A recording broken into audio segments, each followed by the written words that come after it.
Il Covid precipita nei numeri, scivola giù nelle proiezioni, l'epidemia in Veneto è in netto calo.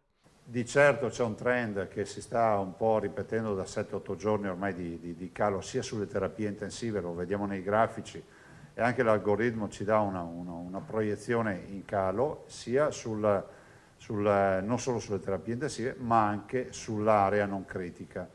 Dal 26 aprile si riapre, che significa massima attenzione, più responsabilità con mascherina e distanziamento. Ma la scuola al 100% strappa i trasporti, dove invece la capienza resta al 50%. Questo significa più autobus, molte di più, una dotazione di mezzi che in questo momento non è disponibile sul mercato.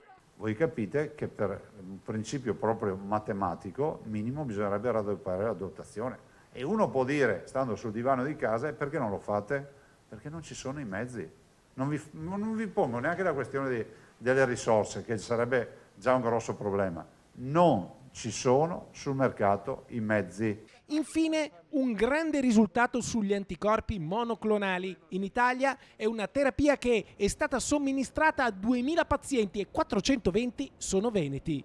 Ottimi risultati e adesso il Veneto ha vinto il bando nazionale per lo studio sui monoclonali. Siamo primi in Italia anche con questo studio multicentrico che ragiona con grandi numeri e quindi si apre una nuova prospettiva che noi abbiamo già aperto, cioè anzi più che un pertugio, un bel varco ormai rispetto alle cure nei pazienti nelle prime fasi dello sviluppo della malattia.